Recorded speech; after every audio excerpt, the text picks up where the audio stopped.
Bismillahirrahmanirrahim. Assalamualaikum warahmatullahi taala wabarakatuh. Innal hamdalillah nahmaduhu wa nasta'inuhu wa nastaghfiruh wa na'udzu billahi min shururi anfusina wa sayyiati a'malina. Man yahdihillahu fala mudilla lahu wa man yudlil fala hadiyalah. Asyhadu an la ilaha illallah wahdahu la syarika lah wa asyhadu anna nabiyyana Muhammadan abduhu wa rasuluhu la nabiyya wa la rasula ba'dah. Qala ta'ala a'udzu billahi minasyaitonir rajim. Bismillahirrahmanirrahim. Ya ayyuhalladzina amanu taqullaha haqqa tuqatih wa la tamutunna illa wa antum muslimun. Wa qala ya ayyuhalladzina amanu taqullaha wal tanzur nafsum ma qaddamat lighad wattaqullaha innallaha khabirum bima ta'malun. Qala sallallahu alaihi wasallam ittaqillaha haitsu ma kunta wa atbi'is sayyi'atal hasanata tamhuha wa khaliqin nasa bi khuluqin hasan. Bertakwalah kamu kepada Allah dimanapun kamu berada.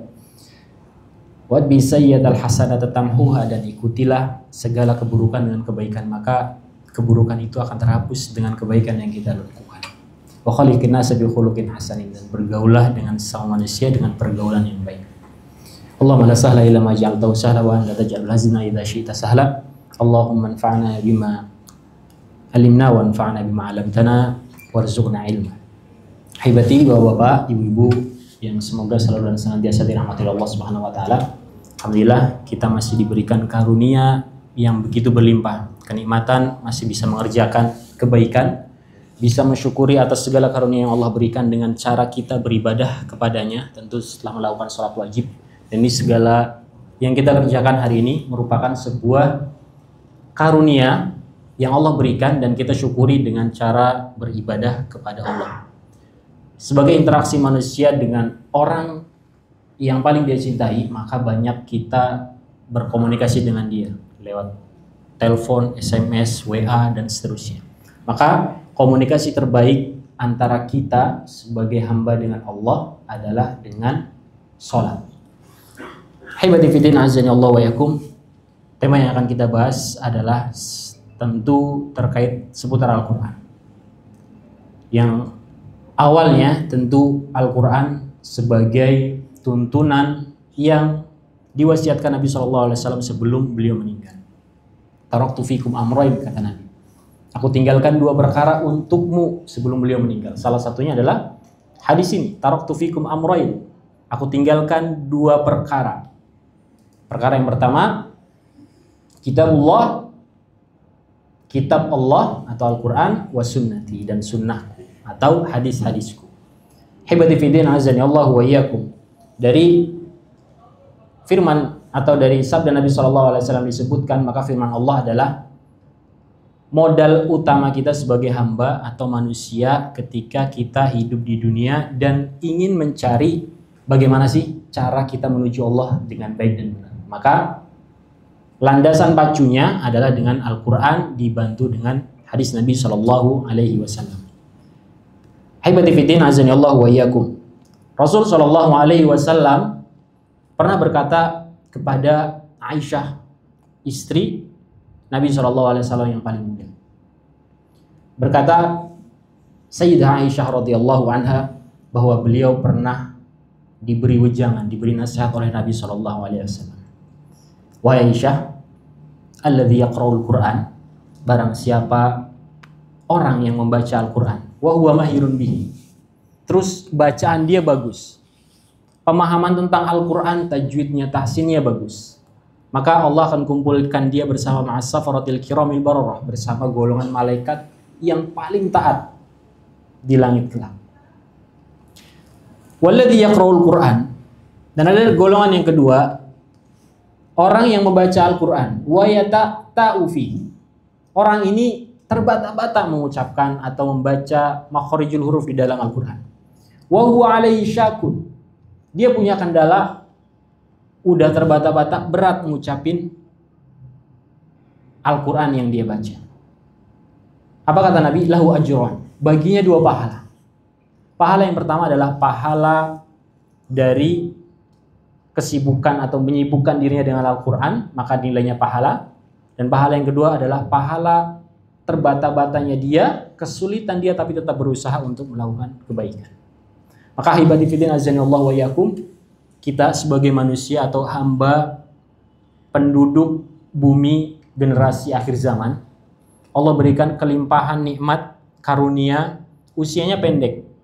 Tapi kebaikan yang kita kerjakan nilainya lebih banyak dari umat-umat sebelumnya. Sebagaimana firman Allah Ta'ala, yang insya Allah mungkin beberapa dari kita hafal tentang ayat ini. Mathalul ladzina yunfiquna amwalahum fi sabilillah. Permisalannya orang yang menginfakkan hartanya di jalan Allah, kamathali habbatin ambadat sab'a sanabil.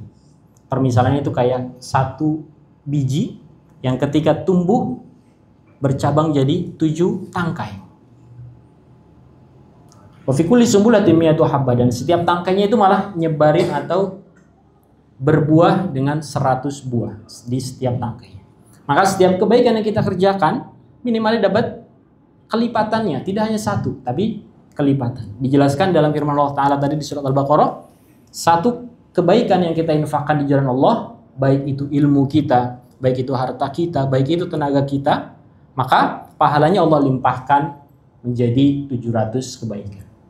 Maka Nabi SAW juga bersabda bahwa kita ini spesial, manusia-manusia spesial di akhir zaman. Kata Nabi, ajaban li amrin mu'min, menakjubkan perkaranya orang mukmin ini. Spesial banget orang-orang mukmin. Apa kata Nabi selanjutnya? Inna amrahu kullahu khair.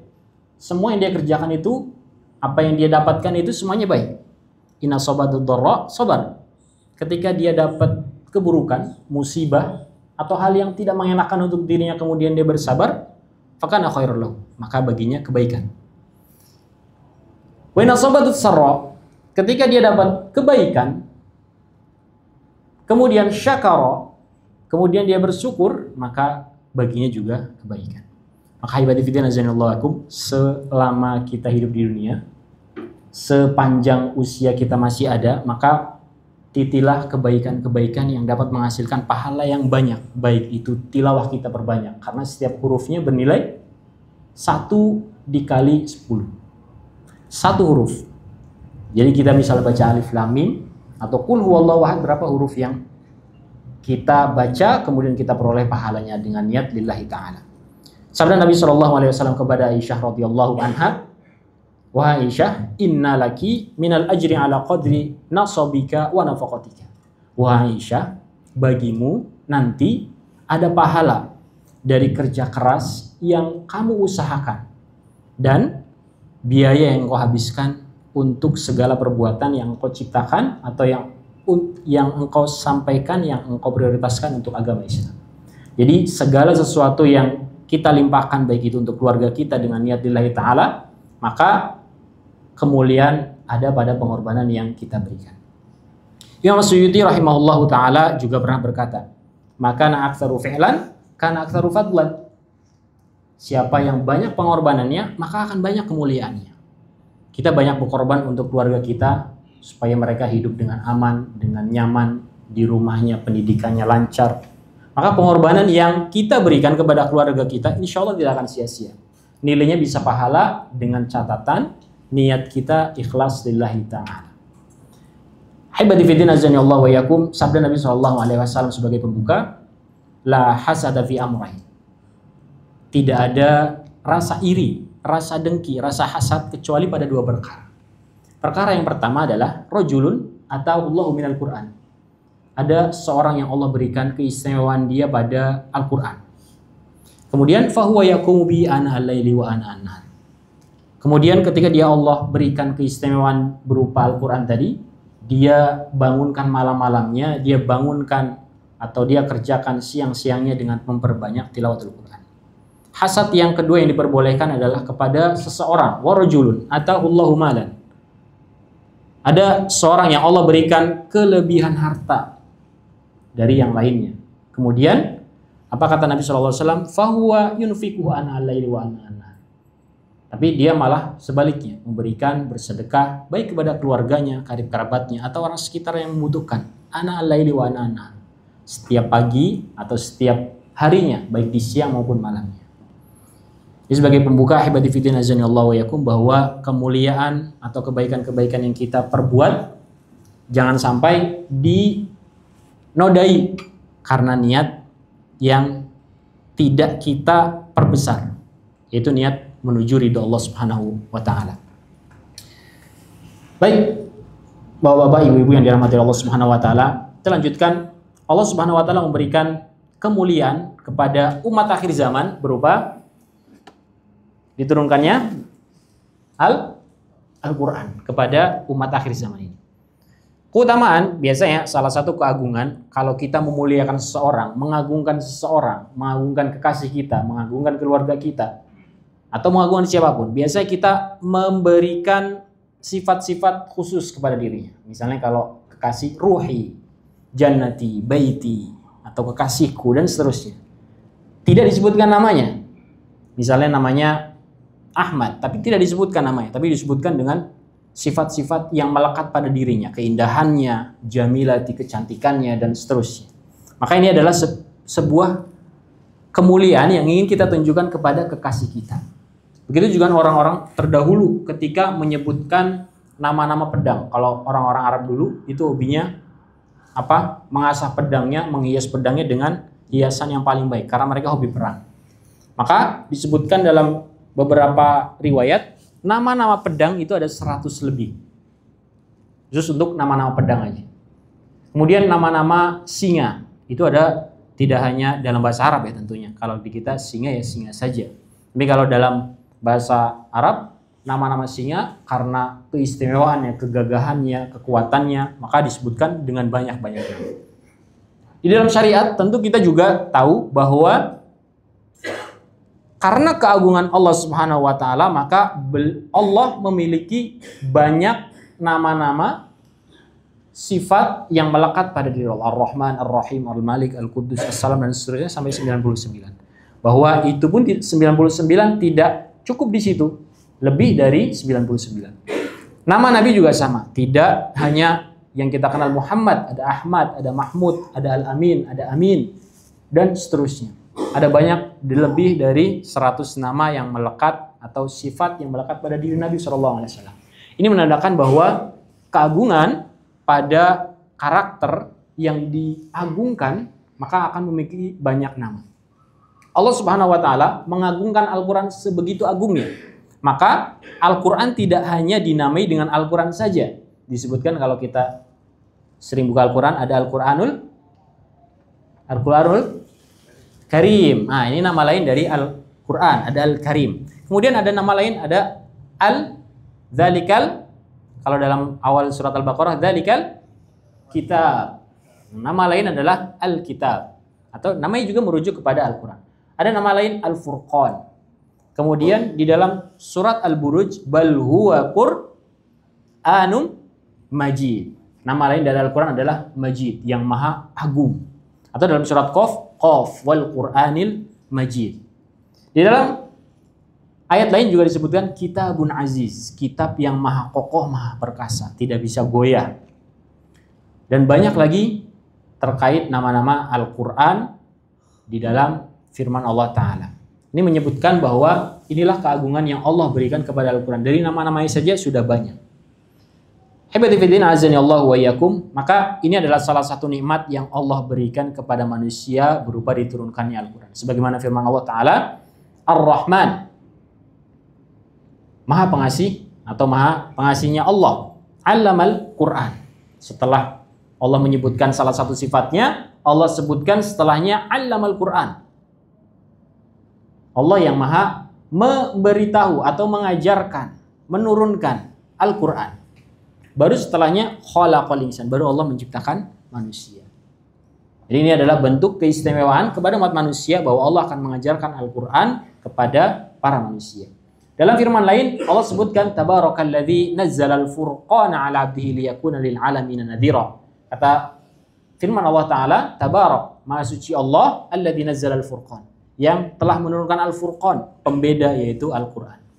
Liyakuna ala 'abdihi liyakuna lil 'alamin, kepada hambanya yaitu Muhammad SAW sebagai pemberi kabar atau penegur untuk seluruh alam. Allah juga memuji dirinya dengan cara menyebutkan di dalam awal surat Al-Kahfi. Allah telah menurunkan Al-Quran, maka Allah memuji dirinya sendiri. Kita tahu bahwa kita sebagai manusia ketika dapat karunia, dapat nikmat, dapat kelebihan harta, dapat karunia yang melimpah, keluarga sehat dan sebagainya, pasti kita akan mensyukuri dengan mengucapkan alhamdulillah.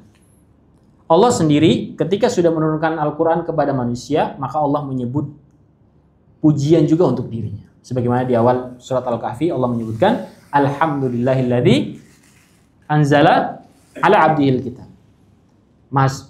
Segala puji bagi Allah yang telah menurunkan kepada hambanya Alkitab atau Al-Quran. Haibati fiddin azani Allah wa yakum. Ini beberapa kemuliaan yang Allah berikan keistimewaan kepada Al-Quran sebagai pedoman kita di dalam menjalani proses kehidupan kita di dunia. Maka banyak di antara orang-orang di luar sana mungkin ketika terlalu tertutup dengan Al-Quran atau terlalu tertutup dengan pedomannya, maka jalannya bisa belok kanan, belok kiri, tidak lurus sebagai siratal mustaqim. Maka jika kita ingin mendapatkan siratal mustaqim, maka kita harus kembali kepada metode awal kita yang sebagaimana diwasiatkan dari Nabi SAW kepada kita dengan kembali kepada pedoman awal yaitu Al-Quran. Bapak-bapak, ibu-ibu yang dirahmati Allah Subhanahu wa taala, ada beberapa keagungan yang Allah berikan kepada Al-Quran, dan ini ada banyak keagungan yang Allah istimewakan untuk Al-Quran. Yang pertama adalah mukjizat Al-Quran itu abadi ila yaumil qiyamah. Mukjizat Al-Quran itu abadi sampai hari kiamat. Kita tahu bahwa mukjizat setiap nabi itu punya mukjizat. Nabi Musa mukjizatnya tongkat, sekali pukul kebelah lautan. Sekali pukul keluar air untuk 12 suku yang ada di Bani Israil tatkala itu. Atau ketika dilempar berubah jadi ular dan melahap seluruh ular-ular tukang sihir di zaman itu. Atau ketika menengadahkan tangan langsung turun manna wassalwa, yang burung, kalau di manna itu adalah sebuah burung-burung yang berterbangan tapi udah siap dimakan. Jadi bulunya udah lepas, udah kepanggang, tinggal nyomot lahap gitu. Jadi tinggal dimakan saja, tidak perlu dipretelin kulitnya dan lain sebagainya. Itu manna wassalwa. Kemudian minuman yang sudah siap tinggal diminum aja. Itu adalah sebuah mukjizat yang diberikan kepada Nabi Musa. Kemudian ada mukjizat Nabi Soleh ketika diminta oleh kaumnya, wahai Soleh, keluarkan onta dari batu gede ini atau batu besar ini di depannya. Tapi ontanya harus bunting, gede bunting. Nabi Soleh menengadahkan tangan, tiba-tiba keluar onta dari batu besar yang ada di hadapannya. Ini adalah mukjizat-mukjizat yang Allah berikan kepada nabi-nabi terdahulu. Tapi sifatnya hissi. Hissi itu adalah yang bisa dirasakan atau bisa diraba dan bisa dilihat, intinya lewat indera manusia. Kalau di situ di zaman itu lewat penglihatan. Jadi mereka melihat, menyaksikan bagaimana Nabi Musa membelah lautan, bagaimana Nabi Musa mengubah tongkat jadi ular, dan bagaimana Nabi Soleh tiba-tiba mengeluarkan tadi onta yang bunting dari batu besar, dan seterusnya dari para anbiya atau nabi dan rasul sebelum Nabi Muhammad SAW. Tapi sifatnya adalah yang bisa dirasakan oleh indera mata, dilihat. Tapi ketika diceritakan, orang yang diceritakan setelahnya tidak bisa menikmati keistimewaan itu. Ketika Nabi Musa sudah meninggal, maka cerita itu hanya melekat sampai sekarang. Bukti ilmiahnya mungkin bisa dicari. Tapi kalau seluruhnya seperti Nabi Soleh tadi, keluar onta dari batu, apakah bisa terjadi sekarang? Sangat mustahil. Maka itu sebuah mukjizat yang hanya bisa diceritakan dari umat-umat terdahulu. Tidak bisa dibuktikan secara otentik atau ilmiah. Gitu. Sedangkan Nabi Muhammad SAW Allah berikan karunia yang melimpah berupa mukjizat. Tentu mukjizat Nabi ada yang hissi, ada yang maknawi. Yang hissi yang bisa dirasakan para sahabat terdahulu ada banyak. Yang kita tahu mungkin membelah bulan. Nabi Muhammad membelah lautan. Kemudian beliau membelah bulan untuk Nabi Muhammad. Kemudian beliau juga bisa mengetahui pergerakan makmum yang ada di belakang ketika beliau jadi imam. Jadi mengetahui pergerakan apa yang terjadi di belakang sahabat-sahabatnya ketika sholat. Jadi bisa tahu ketika ada kesalahan langsung ditegur setelah sholat. Kemudian Nabi juga meludahi Ali bin Abi Thalib di perang Khaybar, yang ketika itu matanya sakit, diludahi sembuh total seperti tak pernah sakit sama sekali. Ada salah seorang juga namanya sahabat Jabir bin Abdillah di perang Khandaq, beliau menyediakan 1 ekor anak kambing, disediakan dibuat marok atau dibuat kari seperti itu. Ketika Jabir bin Abdillah mensuguhkan niatnya kepada Nabi, Nabi undang seluruh warga Madinah seluruhnya. Ayo yang mau makan ke rumah Jabir.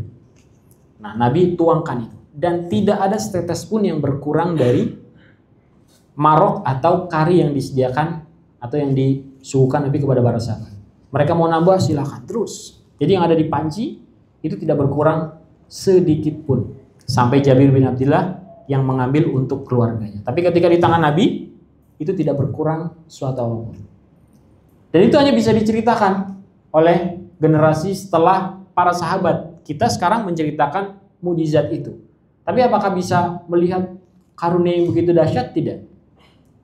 Kemudian apa yang bisa kita rasakan saat ini adalah mukjizat Nabi yang maknawi, yaitu Al-Quran. Maka kita melihat bagaimana mukjizat Al-Quran yang bisa kita rasakan dari sainsnya, ketika ilmu sains itu ya, terkait misalnya ketika Nabi menjabarkan atau ketika firman Allah Ta'ala menerangkan tentang bagaimana ritme hujan itu turun, maka dijelaskan di dalam Al-Quran. Bagaimana bayilah itu lahir, maka dijelaskan di dalam Al-Quran. Bagaimana pohon itu tumbuh dan seterusnya, maka Allah sudah menjelaskannya di dalam Al-Quran. Maka mukjizat Al-Quran itu abadi. Hibati fiddin azanillahu wa iyyakum, sebagaimana Nabi SAW bersabda, "Ma min nabiyyin ba'atsallahu illa wa qad utiya minal ayati ma mithluhu amana 'alaihi al-bashar." Allah Subhanahu wa taala tidaklah mengutus seorang nabi atau rasul di zaman sebelumku, kata Nabi, maka Allah pasti akan memberikan ayat-ayat atau mukjizat-mukjizat yang melekat pada dirinya. Supaya apa? Supaya banyak orang-orang yang beriman ketika melihat mukjizat itu. Ada yang beriman, ada yang tidak. Maka Nabi SAW melanjutkan, wa inna makana alladhi utitu wahyan. Yang aku terima adalah sebuah wahyu. Auhallahu alayya. Yang Allah berikan wahyu itu kepadaku. Wa arju an akuna aktsara tabi'an yaumil qiyamah. Dan aku berharap dari wahyu ini aku mendapatkan pengikut yang amat banyak kelak di hari kiamat. Dan itu terbukti 1400 tahun umatnya Nabi Muhammad adalah umat yang paling banyak di muka bumi. Insyaallah ila yaumil qiyamah. Kemudian keagungan yang kedua adalah keagungan Al-Quran, bahwa Al-Quran merupakan tantangan abadi untuk siapapun yang bisa mendatangkan Al-Quran. Semisalnya, suratnya, atau hanya beberapa ayat saja. Kita tahu bahwa di zaman Nabi Muhammad ketika diutus, orang-orang lagi viralnya buat syair. Buat puisi-puisi bahasa Arab yang algoritmanya terus gramatikanya itu sangat indah di zaman itu. Maka Nabi datang tatkala itu dengan Al-Quran yang orang-orang tercengang, bagaimana bisa orang yang gak bisa baca tapi bisa mendatangkan seperti itu. Maka Allah Subhanahu wa taala menantang, coba datengin yang semisal dengan Al-Quran ini. Kalian pakai bahasa apa? Pakai bahasa Arab. Hurufnya apa? Huruf hijaiyah. Maka Allah cuma sebutkan Yasin. Coba buat yang semisal, tapi indah bentuknya. Qaf misalnya. Alif Lam Ra, ini ayat-ayat muqatta'ah. Alif Lam Mim, cuma seperti itu saja, tapi indah didengarnya. Tapi Allah biasanya melanjutkan setelah huruf-huruf muqatta'ah ini, potongan-potongan ayat, potongan-potongan huruf ini, Allah melanjutkan dengan kata-kata Al-Quran. Misalnya Alif Lam Mim, dzalikal kitab, itulah Al-Quran. Misalnya dalam surat Qaf, Qaf wal Qur'anil Majid, Yasin wal Qur'anil Hakim. Maka setelah ayat-ayat muqatta'ah ini dilanjutkan dengan penjelasan tentang Al-Quran. Misalnya dalam surat Al-A'raf, Alif Lam Mim Shad, kitabun anzalnahu ilaik. Maka kitabun unzila ilaik. Maka setelah huruf-huruf muqatta'ah ini biasanya Allah sangat banyak melanjutkan dengan penjelasan bahwa ini Al-Quran yang tidak ada tandingannya. Misalnya dalam surat Yusuf, Alif Lam Ra, tilka ayatul kitabil mubin. Maka itulah ayat-ayat Allah yang sangat jelas. Maksudnya Al-Quran. Jadi setiap huruf muqatta'ah dilanjutkan dengan persaksian Allah bahwa inilah kalam Al-Quran atau firman Allah Ta'ala. Maka Allah tantang mereka, siapapun, siapa yang paling jago bahasa Arabnya di zaman itu, siapa yang paling jago buat syairnya, datangkan yang semisal dengan Al-Quran. Allah Subhanahu wa taala berfirman, qala ta'ala, "Qul la in ijtama'atil insu wal jin." Katakanlah wahai Muhammad, jikalau manusia di zaman itu dan jin berkumpul di zaman itu, jinnya orang Arab ya tentunya dan manusianya orang Arab. Kalau jinnya Jakarta bisa bahasa Arab? Jin Jakarta? Tidak ya. Kemudian kalau dikumpulkan semua jin Arab, kemudian manusia-manusia Arab yang jago bahasa Arab saat itu dikumpulkan, bisa tidak mendatangkan ala an ya'tu bimithli hadzal Qur'an? Mereka mendatangkan yang semisal dengan Al-Qur'an, bisa atau tidak? La ya'tuna bimithlihi walau kana ba'dhum li ba'dhin dhahira. Mereka pasti tidak akan bisa mendatangkan Al-Qur'an yang semisal walau kana ba'dhum li ba'dhin dhahira, walau mereka saling bahu membahu untuk membuat Al-Qur'an. Atau kalau nggak kuat seluruh Al-Qur'an, Allah suruh mereka buat 10 surat saja. Fa'tu bi'ashri suwarim mithlihi muftarayat. Datangkan 10 surat aja kalau bisa. Atau kalau nggak bisa 10 surat, Allah suruh datangkan 1 surat saja. Fa'tu bi suratim mim mithlih. Maka datangkanlah 1 surat yang semisal dengan Al-Qur'an. Surat apa yang paling pendek? Al-Kautsar atau Al-Ikhlas. Datangkan surat yang semisal, yang paling pendek itu. Dengan gramatikanya Al-Kautsar, inna a'tainakal kautsar, dengan akhirannya ra semua seperti itu. Bisa? Tidak ada yang seindah Al-Qur'an. Untuk orang-orang Arab tatkala itu ketika mendengar Al-Qur'an, bahkan sampai didengkot orang-orang seperti Abu Jahal, kemudian seperti Al-Walid bin Al-Mughirah, para kepala suku yang sangat membenci Islam, ketika mendengar Al-Qur'an mereka begitu takjub dengan keindahan gramatikanya. Bahkan mereka sampai curi-curi mendengar ayat-ayat yang dibaca oleh Nabi SAW di tengah malam. Terus ketika fajar menyingsing, mereka ketemu di jalan. Loh, ngapain kamu di sini?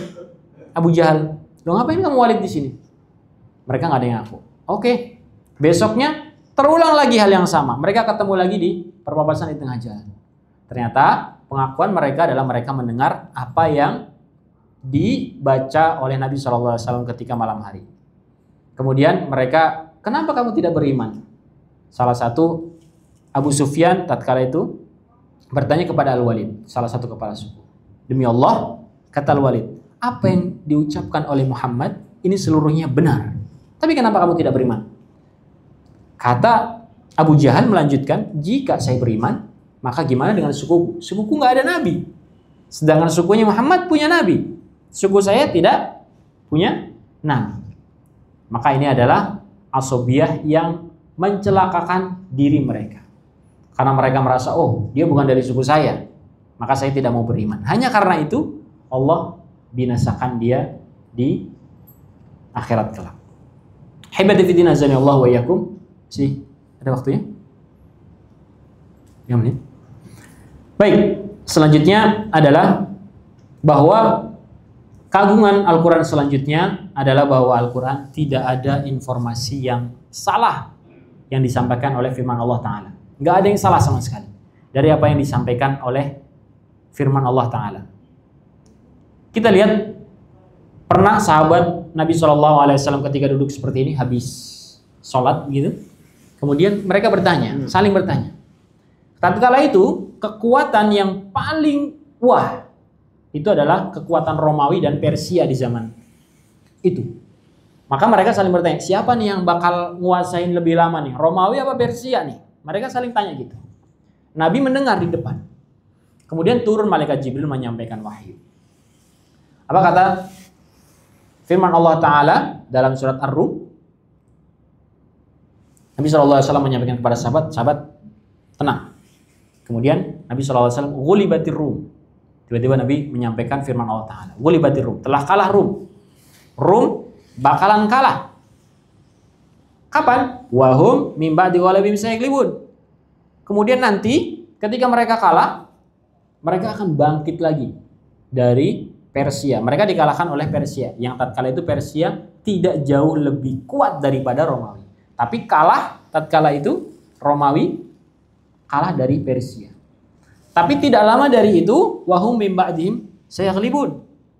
Tapi nanti akan ada masa beberapa tahun kemudian Romawi akan memenangkan kembali. Fi bid'i sinin. Dijelaskan ayat selanjutnya pada proses beberapa tahun yang akan datang. Dan seluruh sahabat yang mendengar firman Allah tadi seluruhnya menyaksikan bahwa Rum betul-betul kalah. Kemudian 10 tahun berikutnya bangkit lagi melawan Persia dan menang lagi. Dan masih menjadi kokoh sampai bertemu dengan perang bersama Nabi SAW di Perang Mu'tah. Maka ibadifidina zanillahu wa yakum, bahwa firman Allah Ta'ala tidak ada yang kontradiktif. Pernah juga ada satu firman Allah Ta'ala dalam surat Al-Qamar. Surat Qamar turun tatkala Nabi masih di Makkah bersama para sahabatnya. Lagi disiksa. Momen itu lagi banyak penyiksaan yang menimpa para sahabat tatkala itu di Makkah. Maka didapati tiba-tiba firman Allah Ta'ala turun. Salah satunya zamul jam'u wa yuwalluna dubur. Mereka akan lari tunggang langgang. Kelompok mereka ini nanti akan lari tunggang langgang.